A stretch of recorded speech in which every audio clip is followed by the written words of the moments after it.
Good evening, everyone, and welcome to another edition of the Brian Crombie Radio Hour on Saga 960, and another edition of my continuing series, it seems, with Beth Sturdevant, who is really quite an interesting young lady. We did a show a couple of weeks ago about her opportunity to play the cello on stage with the Eagles in Ottawa, which sounds fascinating. And we've done a show previously about her business, which is about females finding their inner warrior, and she runs courses and seminars and retreats and personal coaching where people can find their inner warrior. I want to do it too, but she says it's only for females, so I'm very disappointed about that.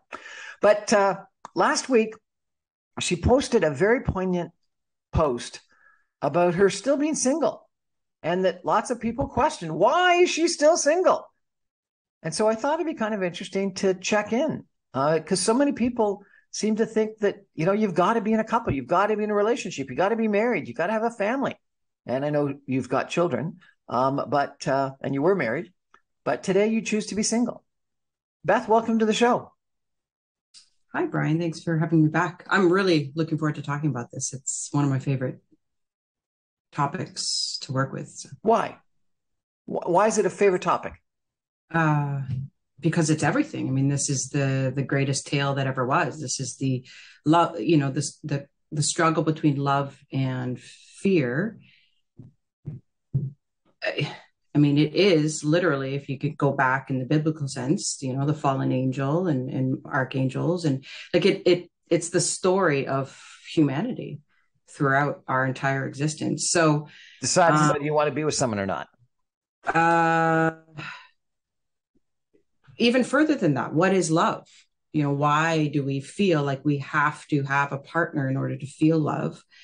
And our own relationship with feeling love or being loved or needing love.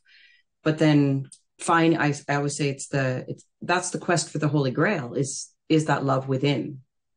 So is that love within?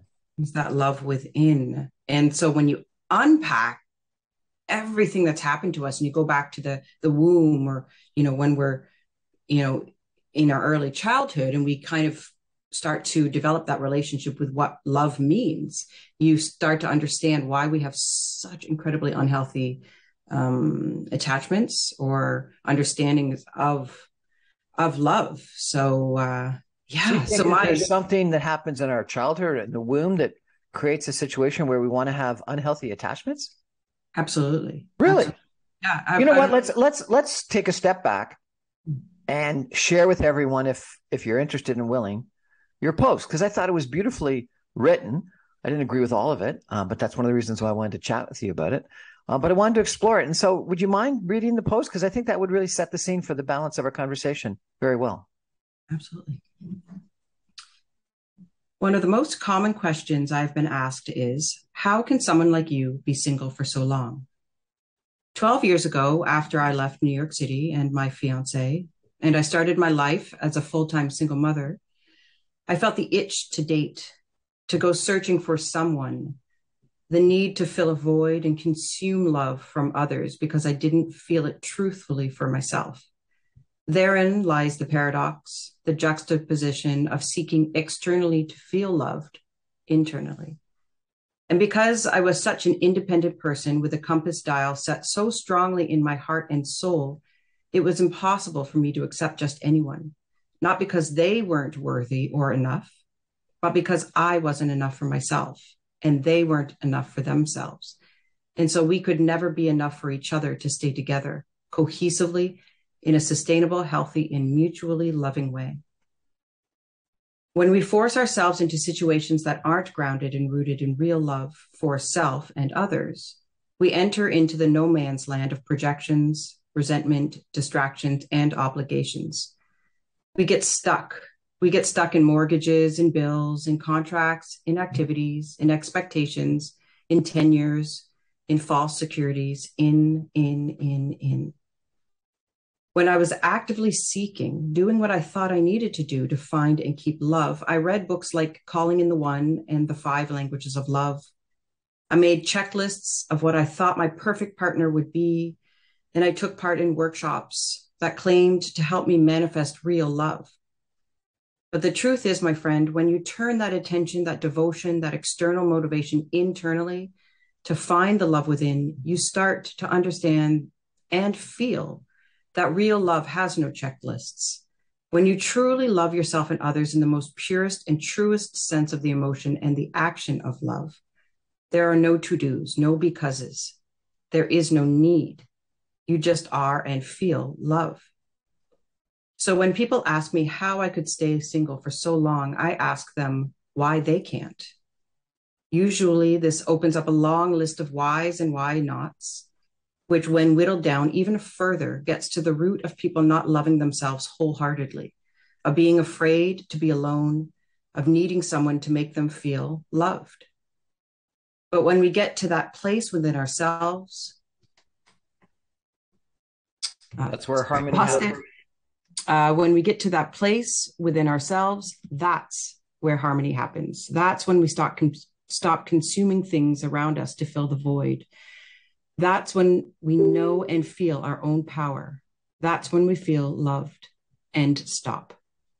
It is a gift to know what love is, to feel it without the long list of haves and have-nots, to hold space as we journey towards finding that grail within ourselves. The road is often hard and long in traveling there, but there is no greater quest. And once you embark on it, once you heed the call of your heart and soul, there is no turning back. There is no hiding. There is no stopping. It is when you reach your destination and unite with that love that is within, is when you stop seeking and start believing. That is where you are able to respectfully, unconditionally, and wholeheartedly help others do the same. This is the power of love, the power of us as humans in our ability to create changes for ourselves and the world, not by consuming and having, but by being and allowing. It is my hope and blessing to everyone that they embark on that journey for and by themselves with courage, strength, and compassion. Why? Because you deserve it and the universe needs it. This is the medicine of the world. Start with you. Just be love. Just be love. Fascinating. We're going to take a break. And then when we come back, we're going to chat further with Beth Sturdevant about this post, about self-love, about how she went through this journey of achieving self-love, why she thinks it's so critically important, and why she thinks that it replaces love with another person, or maybe it doesn't. I don't know. Fascinating conversation. Be back in just 2 minutes. Stay with us, everybody.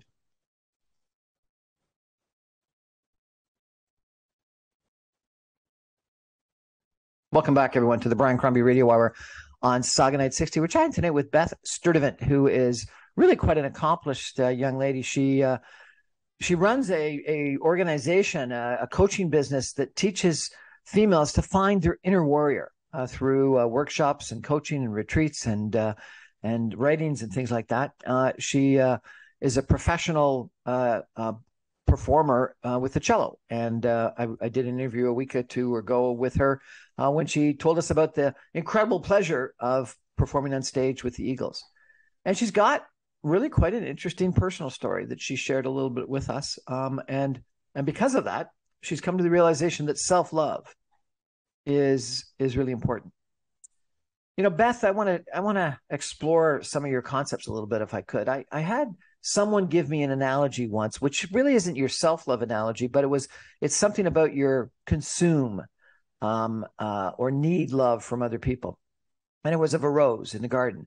And that you know, if you want, a lot of people would want to pick that rose and bring it inside and put it in the middle of the table and possess it. But as soon as you do that, it's going to be the end of that rose. Maybe it'll last a little bit as you feed it some water, but a cut rose is going to die eventually and dry out. But if you leave it in the garden outside to grow on its own, it'll grow forever, and it'll bloom. It'll have great days. It'll go to sleep in the winter, but it'll come back the next year. And that's really loving, because you can love that rose without consuming it and possessing it. And is that sort of what you mean about? Is that a good analogy for your comment about people that want to consume, that need love? Could be, yeah. I mean, it's love is not a bad thing. It's when we weaponize and abuse love there where it starts to kind of get warped, right? Love is, I mean, everybody you hear and you read, we are all love, we are all one. Love is, everything, which is true, but we start to really disconnect from that. And then it becomes like another kitschy saying or thing instead of actually examining what that means and how that affects us. Because, in your world, you are the number one person. That's all that matters. In my world, I am the number one person. That's all that matters. So when we start to examine what love means for us and why it's so vitally important and how it impacts literally everything that we do, then we really start to understand the importance and the need to heal and to resolve all the reasons why we don't feel love towards ourselves, why we don't feel love towards other people in a organic way, not in that, like you said, that consuming, I need to own that rose and I need to keep it forever and never let it go and not let it continue to bloom. How do we weaponize or abuse love? I mean, if we go back to the growing up in our individual situations, oftentimes because of no fault of our own, we're raised in situations where the people who were supposed to love us and show us and teach us what real love was don't either understand it or have, grown up in situations themselves where, their cycle of love has been abused or weaponized. And so these purest forms of love then become tainted. And, oh, well, if my mother or my father and the people around me when I'm in my most vulnerable state abuse me, abandon me, reject me, leave me to cry it out. Thank you, Dr. Spock. All of these things, like if when my most intimate needs aren't met as a child, what does that say about the world around me? So we start to understand that love in a non-conscious way is not safe, that my needs are never going to get met. And then we start to experience things in our lives that reinforce that truth that we experience as a child. That some love or a lot of love isn't perfect, or sorry? That some love or some relationships aren't perfect and they force us to cry it out like Dr. Spock. Is that what you're saying?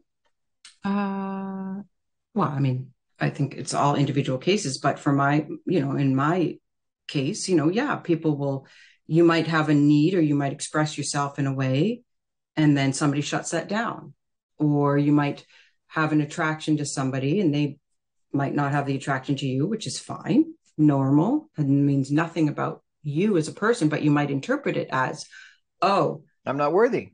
I'm not worthy. There you go. You're reinforcing my already deep-rooted feelings that I'm not lovable. So tell us, if you could, if you're comfortable with it, a little bit of your story. So you were married or you had a fiance and you had a child. What was that love like? When I first met we have two children together. When I first met my fiance at the time, we were roommates in New York City. I just moved to New York to embark on my career as a cellist.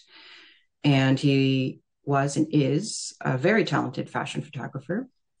And so the kind of the romanticism of that was already kind of very appealing. I also didn't know myself to a certain degree. I'm still searching for who I was. Right? How old were you? Oh gosh, let's say 28. Well, so you were a little bit older. Yeah, I was older for sure. But my relationships prior to that had been very toxic in that they're, consuming, trying to find love through people, trying to find myself. So it was I'll say an unhealthy attachment, a need-based love in that you're shiny, you're attractive. I don't really know myself. You can fill parts of me that that aren't full right now. So it was very need-based, very egoic, passionate, of course, but it started on rocky foundation because because of our own journeys, our own experiences. Beth, I hope you don't mind me saying this, but you're beautiful, you're articulate, you're obviously talented. Why were you needing love? Why were you so desperate for someone to complete you? I think we all are, until we realize that we are. And then we start working on the reasons why we are. So many people have that, that Jerry Maguire, you complete me, that dream of, oh, that sounds so romantic and fun, because we don't feel complete and total in ourselves. Why was I mean, that this would take many, many days of me talking to you, but in short, growing up with my experiences as a child and adolescence, and then into my young adulthood, it's almost the story of Mary Magdalene, kind of, to a certain extent, where as a woman, you feel obligated to give, to continuously give. And because of my personal experiences reinforce that with people taking without asking or without me giving them permission at such a young age, that was reinforced by me feeling obligated to continuously give. And then when I would give and try and be in relationships with people that I liked, them not reciprocating that. And so there's that kind of, it's like a hungry ghost that's desperate to, love becomes desperate in a certain sense. And so when I met their dad, there was still that that root, that foundational need, that desperate need for love, and filling that, oh, you like me too. And so then you start to create kind of like pillars of codependence, right? Then you're like, okay, well, subconsciously, this isn't conscious choices. You're not sitting there, or at least I wasn't, and many people don't. If I do this, they won't leave me. If I make them need me, they will never leave me. But that's what we do in our actions, right? Those are the contracts of marriage. Why do we, other than the legalities of it, why do we need to actually sign a paper or a prenuptial agreement where we say, you will never leave me? Well, where's the evolution in that? So yeah, so we definitely developed a codependent relationship. So tell me, what's a codependent relationship? What are pillars of codependency? Doing things where it's very unbalanced, where one person is, again, that doing for somebody. Oh, if I cook for you all the time and you're, clean for you, and continuously give acts of servitude in some way, or financial dependency, then it's like you're sinking your teeth, and it's like it's like a wisteria plant or flower wrapping around a tree. You can't go anywhere. Now you're in my grips. So you kept on trying to do things over and over and over again, whatever they were, acts of servitude, you described them. Yes. Unconsciously. It wasn't a conscious choice. You don't realize that usually until afterwards. I got to ask you, you compared this to Mary Magdalene. What's the comparison to Mary Magdalene? The prostitute, the women, were born into this desire to serve. If we go back to the very basics, men take and give, and women also give, but in a different, more intimate way, where we're taking you in, and then we feel like we have to give something back. Sounds like you were sexually abused or raped or something like that. Were you? Like, is that? Yep. As a child, a neighbor, one of my childhood friends' father, molested me, very, very young age. So there's that loss of innocence, that kind of, you mean I have to do something? Like, I have to give you something? And then that evolves. And then in high school, I was date raped by a man.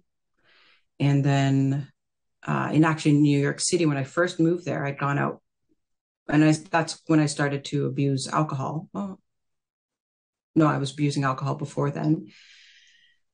And I went to party with some people, and I fell asleep and passed out in the cab, and woke up to the cab driver molesting me. And yeah, many different experiences. Oh my God, I'm so sorry to hear that. I apologize for asking, but it's interesting that you've had those experiences and that you came through them. But it sounds like it took a long time to get through those, and it created sort of a trauma. Is that correct? Sure. Yeah. We interpret trauma as, trauma comes in many forms, but yeah, those were traumatic for sure. I didn't really put too much weight onto them, as in, like, they didn't control my every thought. I wasn't afraid of people, but they're there. So when you ask questions like, how can somebody as articulate and beautiful and successful, et cetera, et cetera, et cetera, be hurting inside? Because that's the journey of life, right? That's the evolution of us as humans, is to go through these trials and tribulations and traumatic experiences that we all go through in various ways to different extents, is the ability to use them as means to help us get stronger. As you know, that didn't happen to me, it happened for me. It happened for you. That was something that was to teach you something, to give you strength. Really? Seriously? Eventually, yeah. At the time, no. But there's the alchemy of pain and trauma. There's the taking the power back. Okay, that happened. I can't change it. The alchemy of pain and trauma. My God, you're so positive about bad stuff. That's wonderful. Well, that's what I do. But that's what I do as a spiritual healer and a shaman, is help people be able to evolve, right? Not stay stuck in those moments, those blink of an eye moments that usually take people down. How'd your relationship with your fiancé, the father of your children, break up? He, when I was 5 months pregnant with our first son, I was actually taking a bath, and he came into the bath and he said, I'm not in love with you. And that was complete left field. I mean, he's got his own journey. He's got his own things that he has to work through. So, and I'm not going to go into those because those are his personal stuff. And, but it was a complete left field, just out of the blue. And then I was desperate because he realized and actualized my worst nightmare, that A, wasn't enough, and that B, nobody would stay with me. In fact, when I found out when I was pregnant with our first son, my first words to him were, please don't leave me. Not, I'm pregnant, please don't leave me. So there's that wounded. You thought he didn't want to be a father, or he didn't like you when you were pregnant? Nothing to do with him. He could have been Jesus. He could have been Gandhi. It didn't matter who was on the outside. It's what was inside that saw everything and created reality around me. So it didn't matter. I could have been with the most secure person, but my interpretation of the situation would have changed it. We're chatting tonight with Beth Sturdevant about being happy, being satisfied, being single, and having self-love enough that that's what you want, and that you stop searching, I guess, or you stop needing. You still might look, but you stop needing to have someone else complete you. Fascinating conversation. We're going to take a break and be back in 2 minutes with Beth Sturdevant. I'm going to ask her how she actually went through this journey and came out the other side. Stay with us, everybody.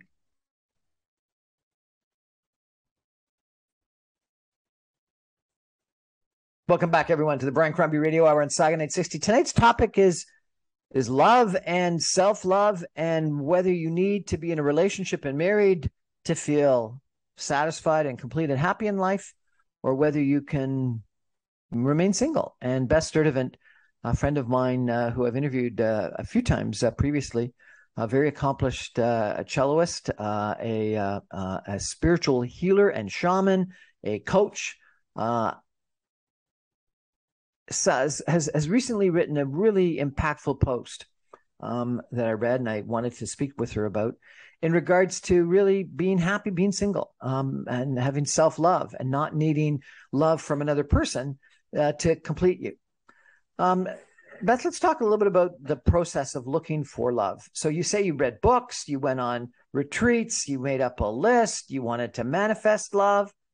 Sounds like you really wanted to find that next guy. Of course. Assuming, of course, it's a guy.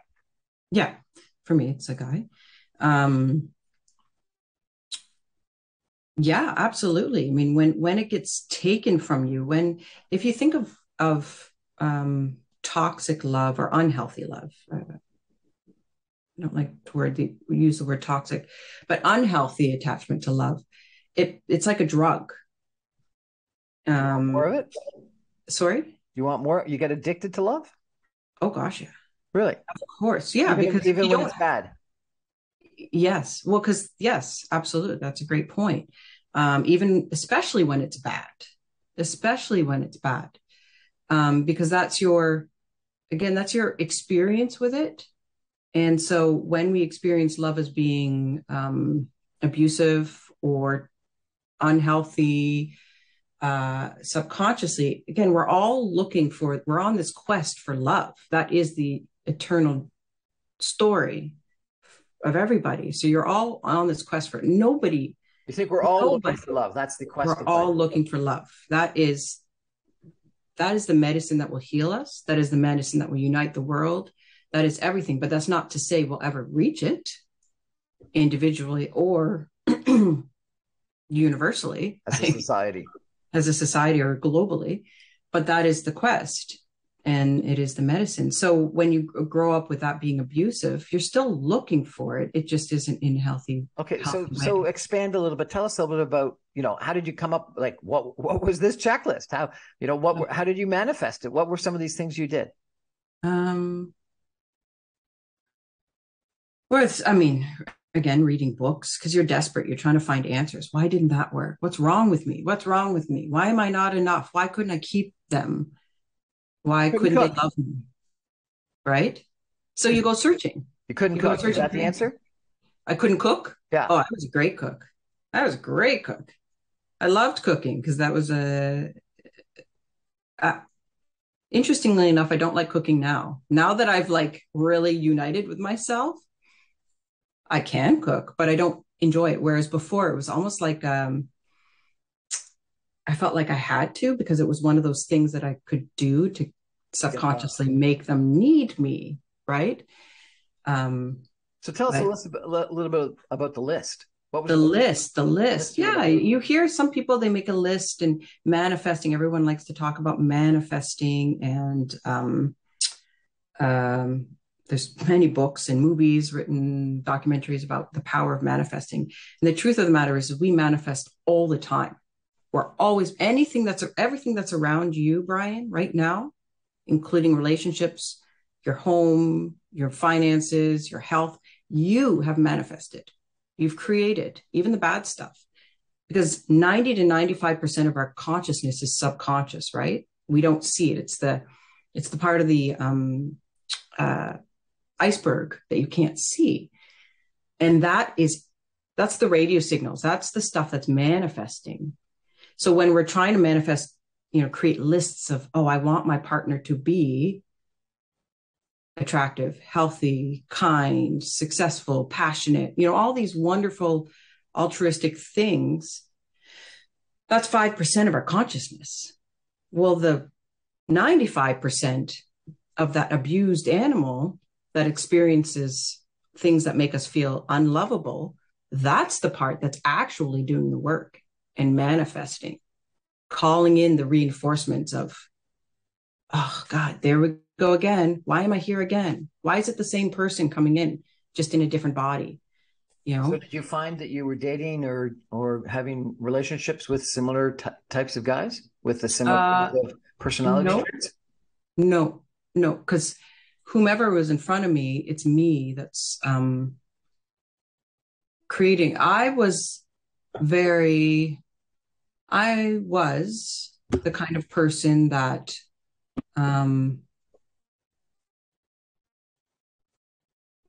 was more of a chameleon. I'm going to try different things because I'm trying to find home. Oh, you would change. I would change to meet whomever I was with. I could go have tea with the queen, or I could be doing cocaine with rock stars in the same night. Like I could just adapt and adjust depending on who or what situation I was in. But a chameleon always has a place to come home. I didn't have that place of, this is who I am. This is Beth. This is me. I'm whole. So yeah, I would date many people, and I'd go on dates because that's what you're supposed to do. And everybody goes onto dating sites, and then you start to create kind of unhealthy attachments, and you know, we could make a relationship work with anybody, but does that mean it's sustainable and healthy? No, not necessarily. Not if you're not healthy inside. Now, you told me once you had another very impactful, important relationship. Tell us about that. That one shook me to the ground. That one I was not ready for, because that was the holy grail, we should say, for me, as far as love is concerned.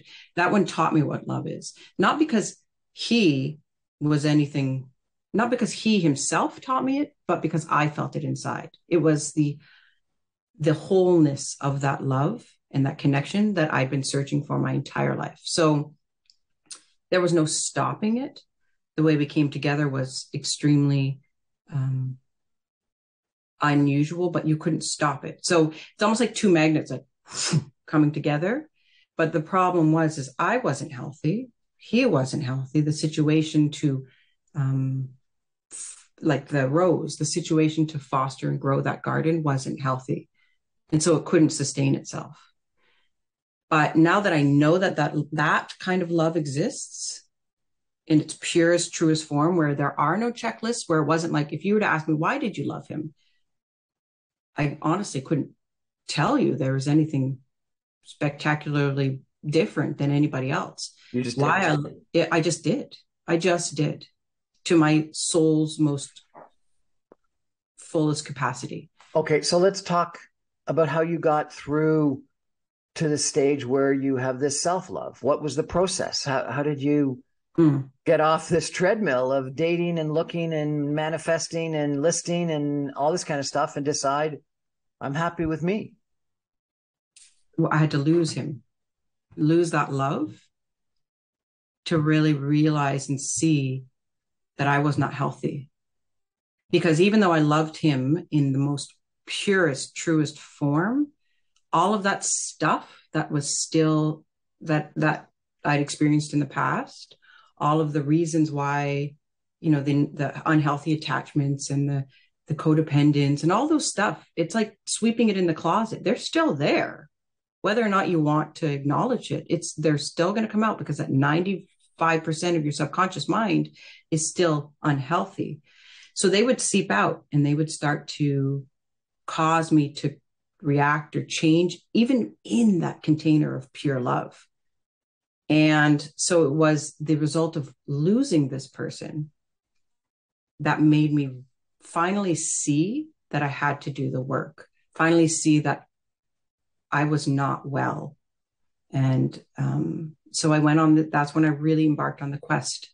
I dove deep into that cave. I went into the belly of the whale, like whatever analogy you want to use.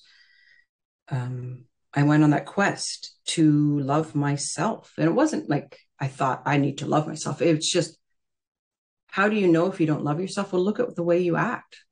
Look at how you feel. Look at how you get triggered. Look at how you react to people, your expectations of others and of yourself. How do you treat yourself? Do you abuse yourself? Do you have healthy relationships? Do you overeat? Do you undereat? Do you know what I mean? These are all indicative of how you love yourself and others. So that was most definitely the hardest period of my life. Because while I'm doing that, I'm also a single parent, right? So you don't have the luxury of just taking off to go meditate in the mountains for months on end. So you're still having to wake up in the morning and engage in life. So So when you were looking for love, you read books, you went on courses, you manifested, you made up lists. When you were going through the process of deciding to love yourself or coming to the realization that you did love yourself, what did you do then? I That's when shamanism came into my life. I started studying with an Algonquin shaman, local Algonquin shaman. And I started doing in that type of work that we do, there's a lot of journeying. So that what that means is there's a lot of almost like guided meditations where we're taking people into their subconscious mind to find, and then most importantly, not just find, but heal and resolve the reasons why we feel the way we do, why we act the way we do, all of those things. So initially we go in with this, idea of I'm going to help heal other people, but really you have to heal yourself before you can really be able to hold space and help others. So that was a 7-year process, 7 years. 7 years. I mean, gradually, it's like the layer of the onion, peel. And you came to this realization that some of your relationships were toxic, that some of your relationships were codependent, that you were looking for love through others. Is that what happened during that 7-year time period? Absolutely. You can't pinpoint one thing. I can't say because this happened, right? That everybody wants these certainties. That's the beauty of science. If I take this pill, this is what's going to happen. And you said that you abused alcohol. When Absolutely. did you solve that issue? That was part of the process of, again, that's just a consumption. When you're consuming things that, when you feel empty inside, you're going to try and fill it with it. Yeah. So for me, alcohol was my go-to, and alcohol helps people who don't feel confident in themselves or courageous, helps fill that void. Gives them more confidence, really? Yes, absolutely. That's why people do what they do when they're drunk, because you have liquid courage, right? There's liquid courage and liquid confidence. And then add cocaine to that. Well, that's fun because there's power and there's motivation. So that happened. I mean, you could have labeled me as an alcoholic 100%. 100%. In fact, I started going to AA really young at some point. But I didn't connect with it at the time because I never identified as an alcoholic. I knew inside of me that alcohol wasn't the problem. So I made a conscious choice. I was like, okay, I'm going to go and search and find out why am I abusing myself? Because that's an indicative act of not loving yourself, really. So that was part of my healing process, not to stop drinking alcohol, because I enjoy having a glass of wine here or there, because wine is. You can drink some wine now, and not have to get drunk. 100%. There's that hunger, that need, that it used to feel like there was like a rumbling when I would abuse alcohol, and I was a binge drinker. There would be this kind of rumbling feeling inside of me where I knew it was coming. I knew I'd have a binder. And whether it was alcohol or something else, it doesn't matter. It's that need inside of you to consume. That's gone, completely gone. So there was that. I also had been put on antidepressants after my second son was born. So my fiance at the time left me when I was 5 months pregnant. We reconciled. And then he did it again when my son was 1 and I was pregnant with our second son. That's when I moved back to Canada. My God, seriously? He did it twice to you? He did it twice, yeah. But that's part of his healing, his journey. And now we have a wonderful parenting relationship with our kids. It's a beautiful situation right now. But at the time, he's on his own quest for self-love, we should say. So after my second son was born, my doctor put me on antidepressants, but even when I took it, I knew consciously that I would eventually come off of it. I didn't want to identify as being depressed or having depression. I was exhibiting signs of depression. So even though I took the medicine, when I started on kind of, we'll say that the climb up and out of hating myself, part of that quest was to come off medication. I'd also been diagnosed with Pmdd, which is premenstrual dysphormia disorder. It's just PMS on crack, basically. So they stopped my periods. They did all this stuff, because you're trying to find solutions in this three-dimensional. So it sounds like the shamanism process really was. It was everything. Success. It was. I'd done therapy before. You do everything that you're supposed to do, right? Really expensive therapy at that, and it was wonderful. My therapist was amazing, and it was nice to talk and to get validation and to have answers, but it didn't get to that part of me that was causing me to do things that were acts of not self-love. So it was through that process of really digging deep, really facing myself, that I am able to really feel that. And then also mixed with experiencing pure love. Me. I'm not going to take ownership from his perspective. I can't do that, and that's not my place. But from my experience of loving this person in the most whole way of just loving them, because you can't otherwise. It just is.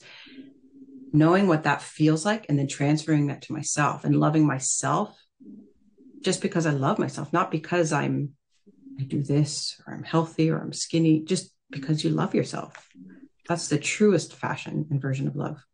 We're chatting tonight with Beth Sturdevant about self-love and how she went through really quite a journey, quite a process of some abuse when she was a child or teenager, some bad relationships and toxic relationships, some disappointments, challenges with a lot of different things, whether they be drugs or alcohol or bad relationships, and how she's found herself and she now loves herself.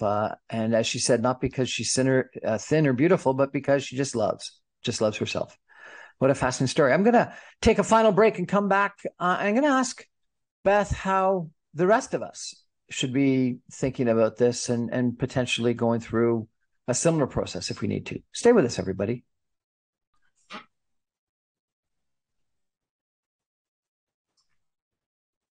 Welcome back to the Brian Crombie Radio Hour on Saga 960. I'm chatting tonight with Beth Sturdevant, who has been talking to us tonight about finding self-love, finding love for yourself, and not having to find love from other people. Consume love is the way that she described it, or almost make yourself complete by finding someone else that would love you. Beth, let me ask you. You've gone through some bad relationships, but lots of us go through bad relationships, or end up being bad if they're not bad the whole time. Something like 57% of marriages end up in divorce. I'm divorced myself. When you meet people in midlife that have gone through a marriage and are divorced and are single again, what do you tell them? Or if they came to you for advice and guidance, what do you tell them? Because the world is out there with dating apps and relationship experts and dating coaches and everything else that think that, as you said, you should be in a relationship, that you should complete yourself by finding that next person. What do you think? What do you think I should do? I would say, what if you, again, it's multi-layered, but what if you turn that energy, that attention, that focus on finding that love within, but completing yourself, so that, what if all of that energy that you're putting out there and giving to other people in the search of finding a person that can completely you, what if you turn that inward? What might that do for you? How might your life be different? And most importantly, what are you doing right now, or what have you done that exhibits signs that you perhaps aren't complete within yourself? Because if it's unbalanced, nothing, your house cannot stay standing if it's on rocky, a really bad foundation, right? So same thing with the garden. If I'm planting cactuses up here in Canada, well, they're not going to grow outside in their natural state. So I just try and remind people and have them start to want to go on that quest to look within themselves, because on the other end is everything that we want. On the other end is harmony and peace and but what if the person wants someone to cook for them and wants passion and sex and someone to go to bed with? But why is passion and sex not? Why can't you have that? Who's to say that I'm not engaging in relationships of that? Right? That's not to say I don't see people. There's just not those unhealthy attachments. Before, when I would date and I'd have physical relationships, casual relationships with people, eventually I would start to, or they would start to develop unhealthy attachments. Because why? Because we it's our human nature to want companionship. It's good. I mean, it's good to have that passion. That's creativity, right? That's purpose. That gives us drive. I mean, that's why the greatest symphonies and poems and books are all written about love. It's motivation. But we need to be able to distinguish between what's real and what's not. So I can appreciate and really value somebody who's extremely attractive and passionate, and we have great chemistry physically, but understand that there's nothing beyond that and not try and make it more than that. Then you can have these wonderful experiences without unhealthy attachment and trying to build that house on really rocky foundations. So you can have that too, but yeah.